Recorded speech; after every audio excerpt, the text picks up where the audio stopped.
శివుడు కృతికలను అనుగ్రహించిన తరువాత పార్వతీ పరమేశ్వరులు తమ ముద్దుల కుమారుడైన కార్తికేయుడిని అత్యంత వైభవంగా కైలాసానికి తీసుకువెళ్తారు. తర్వాత కార్తికేయుడి బాల్యం మరియు విద్యాభ్యాసం చాలా అద్భుతంగా వేగంగా జరుగుతాయి. ఆ బాలుడు శివాంశ సంభూతుడు కాబట్టి అతి తక్కువ కాలంలోనే వేదాలను, శాస్త్రాలను మరియు సకల యుద్ధ విద్యలను ఔపోసన పట్టి అద్భుతమైన తేజస్సుతో వెలిగిపోతూ ఉండేవాడు. ఒకరోజు శివుడు కుమారస్వామిని బ్రహ్మదేవుడి దగ్గరకు అక్షరాభ్యాసం కోసమని పంపిస్తాడు. బ్రహ్మదేవుడు ఓం అని రాయించబోతే చిన్నారి కుమారస్వామి ఓం అంటే అర్థం ఏమిటి అని అడుగుతాడు. బ్రహ్మదేవుడు తనకి తెలిసిన జ్ఞానంతో ఓం అంటే ఏమిటో వివరిస్తాడు. కానీ కుమారస్వామి దాని అర్థం అది కాదు అని, ఓం అర్థం తెలియని మీరు నాకు గురువు ఎలా అవుతారు అని ప్రశ్నిస్తాడు. ఆ తర్వాత బ్రహ్మదేవుడు కుమారస్వామిని తీసుకొని శివుడి దగ్గరికి వెళ్లి జరిగింది వివరిస్తాడు.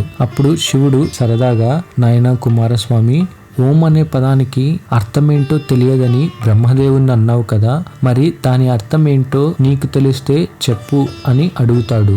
అప్పుడు కుమారస్వామి, నేను గురువు స్థానంలో ఉంటేనే చెబుతాను అని అంటాడు. అప్పుడు శివుడు నవ్వుతూ కుమారస్వామిని తన భుజాల మీద కూర్చోబెట్టుకుంటాడు. అప్పుడు కుమారస్వామి శివుడి చెవిలో ప్రణవ మంత్రం అంటే ఓం యొక్క పరమార్థాన్ని ఉపదేశిస్తాడు. అందుకే ఆయనకు స్వామినాథుడు లేదా తమిళంలో తగప్పన్ స్వామి అంటే తండ్రికి పాఠం చెప్పిన స్వామి అని పేరు. అలా బ్రహ్మదేవుడినే ప్రశ్నించి శివుడికే జ్ఞానోపదేశం చేసిన గొప్ప మేధావి మన కుమారస్వామి. ఇక తారకాసురుడి విషయానికి వస్తే ఇతను సామాన్యమైన రాక్షసుడు కాదు. ఇతని తండ్రి వజ్రాంగుడు, తల్లి పేరు వరాంగి. వజ్రాంగుడు చాలా మంచివాడు. ఇతను ఎవరో కాదు, కశ్యప ప్రజాపతి కుమారుడు. కశ్యప ప్రజాపతుడికి 2 భార్యలు, దితి మరియు అతిథి. దితికి పుట్టిన వాళ్ళు దైత్యులు అంటే అసురులు. అదితికి పుట్టిన వాళ్ళు దేవతలు. అసురులు దేవతలు ఇద్దరు అన్నదమ్ముళ్ళే అవుతారు. కానీ వీళ్ళకి ఎప్పుడు గొడవలు ఉండేవి, ముఖ్యంగా అమృతం విషయంలో. క్షీరసాగర మదనంలో పుట్టిన అమృతాన్ని కేవలం దేవతలు మాత్రమే తాగారు. అది రాక్షసులకు దక్కలేదు. అమృతం తాగిన దేవతలు అమరులు అయ్యారు. అసురులు మరణం ఉన్నవారుగా మిగిలిపోయారు. దాంతో దేవతల మీద అసూయ అసురులలో రగిలిపోతూ ఉండేది. ఆ అసూయతోనే దేవతల యజ్ఞాలను పాడు చేసి దేవతలకు శక్తి రానియకుండా ఆపడానికి అసురులు ప్రయత్నించేవాళ్ళు. అసురులను ఆపడం ఇంద్రుడి బాధ్యత. అందుకే ఇంద్రుడు ఎప్పటికప్పుడు అసురులను చంపుకుంటూ పోయేవాడు. అప్పుడు వజ్రాంగుడి భార్య అయిన వరాంగి, నాకు ఇంద్రుడిని దేవతలను గడగడలాడించే ఒక శక్తివంతమైన కొడుకు కావాలి అని కోరుకుంటుంది. ఆ కోరిక ఫలితమే తారకాసురుడు. తారకాసురుడు పుట్టగానే తన తల్లి కళ్ళల్లో నీళ్లు చూశాడు. అమ్మ, ఎందుకు ఏడుస్తున్నావు అని అడిగితే, నాయనా, ఈ దేవతలు దేవేంద్రుడు మనల్ని బతకనివ్వడం లేదు. అడవుల్లో బ్రతుకుతున్న మనకి, మన రాక్షస జాతికి రాజు లేడు, రక్షణ లేదు అని చెప్పింది. అది విన్న తారకాసురుడు, అమ్మ, ఏ దేవేంద్రుడికైతే నువ్వు భయపడి ఏడుస్తున్నావో ఆ దేవేంద్రుడినే నా పేరు వింటే వణికిపోయేలా చేస్తా, ముల్లోకాలకు నేనే రాజునవుతా అని చిన్నప్పుడే శపథం చేస్తాడు. దేవతలను ఓడించే శక్తి కోసం తారకాసురుడు అడవికి వెళ్లి ఘోరమైన తపస్సు చేస్తాడు. ఆ తపస్సు ఎంత ఘోరమంటే కొన్నాళ్ళు ఆహారం లేకుండా, కొన్నాళ్ళు నీళ్లు లేకుండా, చివరికి గాలి కూడా పీల్చకుండా తన శరీరాన్ని చీమలు తినేస్తున్నా కదలకుండా బ్రహ్మదేవుడి కోసం తపస్సు చేశాడు. అతని పట్టుదలకు మెచ్చి బ్రహ్మదేవుడు ప్రత్యక్షమయ్యి ఏం వరం కావాలో కోరుకోమంటాడు. అప్పుడు తారకాసురుడు, నాకు చావు లేని వరం కావాలి అని కోరుకోగా బ్రహ్మదేవుడు, పుట్టిన ప్రతి ప్రాణికి మరణం తప్పదు కాబట్టి వేరే ఏదైనా వరం కోరుకో అని అంటాడు. అప్పుడు తారకాసురుడు తెలివిగా, సరే, నాకు మరణం అంటూ వస్తే అది కేవలం శివుడికి పుట్టిన బిడ్డ చేతిలోనే రావాలి, వేరే ఎవరి వల్ల కానీ దేని వల్ల కానీ నేను చావకూడదు అని కోరుకుంటాడు. బ్రహ్మదేవుడు తథాస్తు అని వరమిస్తాడు. ఇక్కడ తారకాసురుడి ధైర్యం ఏమిటంటే ఆ సమయంలో శివుడు సతీదేవి మరణం కారణంగా వైరాగ్యంలో ఉండిపోతాడు కాబట్టి శివుడు ఇక పెళ్లి చేసుకోడు. అప్పుడు ఆయనకు బిడ్డ కూడా పుట్టడు కాబట్టి నాకు చావే ఉండదు అని తారకాసురుడు తారకాసురుడి ప్లాన్. ఇక మెయిన్ కథలోకి వెళ్తే, అప్పటికే తారకాసురుడి బాధలు తట్టుకోలేకపోతున్న దేవేంద్రుడు బ్రహ్మ విష్ణువులతో సహా సకల దేవతలను వెంట పెట్టుకుని కైలాసానికి వచ్చి ఆ బాలవీరుడిని దర్శించుకుంటారు. తమ కష్టాలను తీర్చే నాథుడు దొరికాడని ఆనందించిన ఇంద్రుడు స్వయంగా తన సేనాధిపత్య బాధ్యతలను కార్తికేయుడికి అప్పగించి దేవతలందరి సమక్షంలో ఆయనను దేవ సేనాధిపతిగా పట్టాభిషేకం చేయడానికి సిద్ధమవుతాడు. బంగారు వర్ణంతో మెరిసిపోయే ఒక దివ్య మంటపంలో రత్నాలు పొదిగిన సింహాసనంపై బాలకుమారస్వామిని కూర్చోబెట్టారు. ఆకాశం నుండి గంధర్వులు పూలవాన కురిపిస్తూ ఉండగా కిన్నరులు మంగళ వాయిద్యాలు మోగిస్తున్నారు. దేవేంద్రుడు స్వయంగా బంగారు కలశంతో ఆకాశగంగ నీటిని తెచ్చి కుమారస్వామి శిరస్సుపై పోసి అభిషేకం చేశాడు. సకల దేవతలు తమ చేతులతో పన్నీరు చల్లుతూ ఆ బాలుడిని పూజించారు.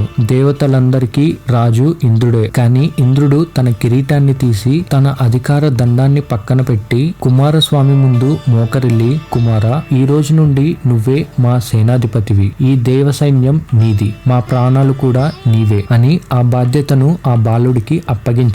అక్కడ ఉన్న బ్రహ్మదేవుడు కమండలంతో నీళ్లు చల్లి కుమారస్వామిని ఆశీర్వదించాడు. శ్రీ మహావిష్ణువు చిరునవ్వుతో విజయ తిలకం దిద్దాడు.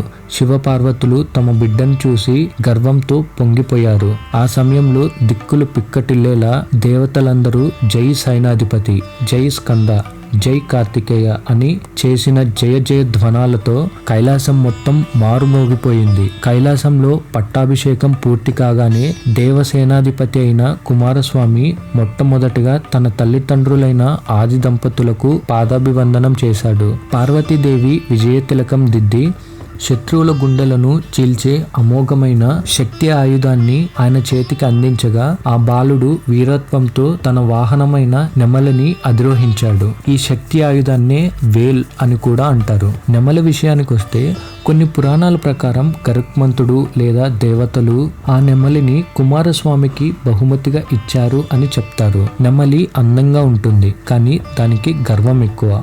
కుమారస్వామి దాన్ని వాహనంగా చేసుకోవడం అంటే అహంకారాన్ని తన కాళ్ళ కింద అణిచివేసి ఉంచడం అని అర్థం. అలాగే నెమలి కాళ్ళ కింద ఎప్పుడూ ఒక పాము ఉంటుంది. పాము కాలానికి ప్రతీక. కుమారస్వామి ఆ పామును అదుపులో ఉంచే నెమలిని నడుపుతున్నాడు అంటే ఆయన కాలానికి అతీతుడు అని అర్థం.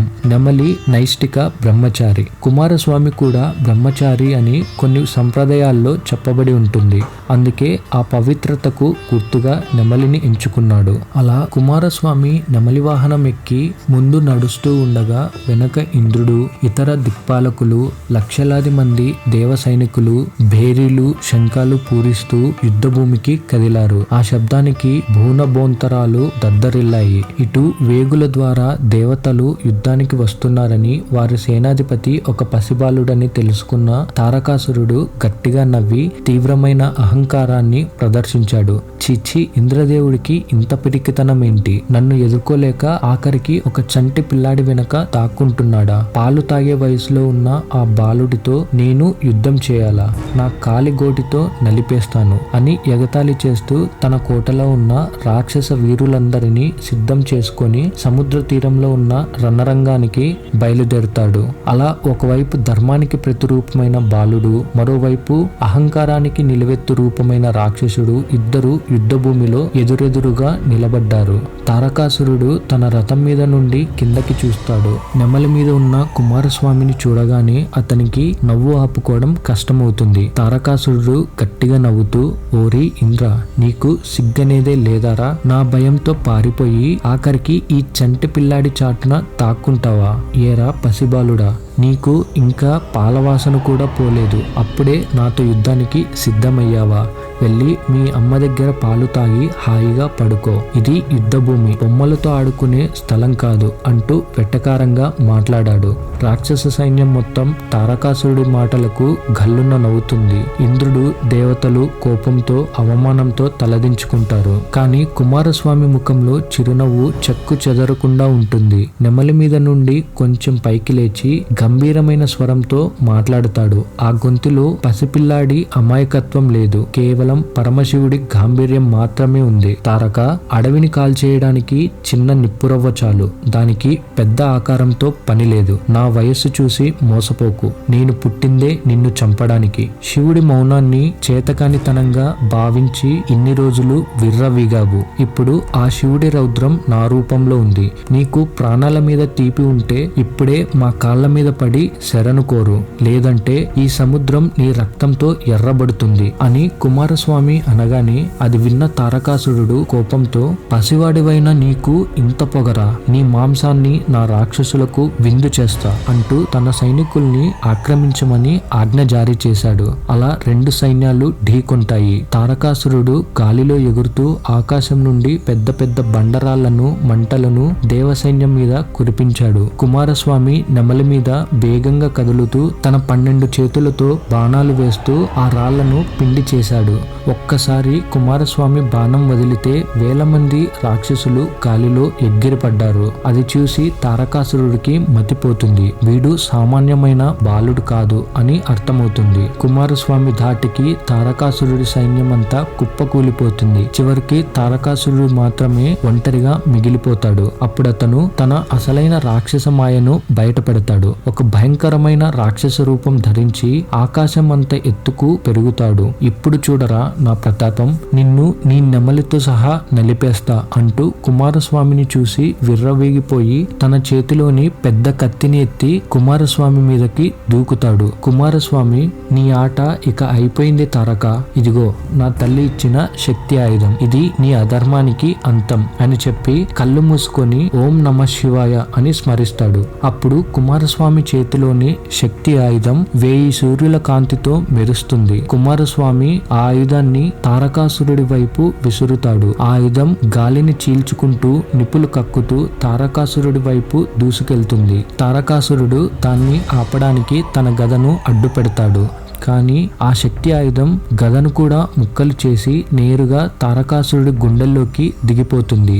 ఆ శక్తి ఆయుధం ఆ రాక్షసుడి శరీరాన్ని తాకగానే ఒక పెద్ద పేలుడు పేలి తారకాసురుడి శరీరం బూడిదగా మారిపోతుంది. ఆ బూడిద సముద్రంలో కలుస్తుంది. దాంతో ఆకాశం నిర్మలంగా మారిపోతుంది. సూర్యుడు ప్రకాశిస్తాడు. కుమారస్వామి తన నెమలి మీద ప్రశాంతంగా కూర్చుంటాడు. ఆ శక్తి ఆయుధం తిరిగి వచ్చి ఆయన చేతిలోకి చేరుతుంది.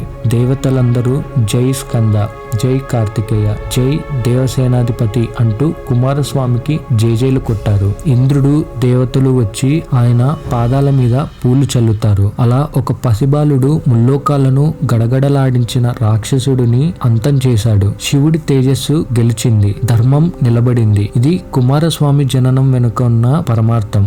ఇది కుమారస్వామి జననం మరియు తారకాసుర సంహార కథ. శివపురాణం ప్రకారం కథ ఇప్పుడు మనం చెప్పుకున్న విధంగా ఉంటుంది.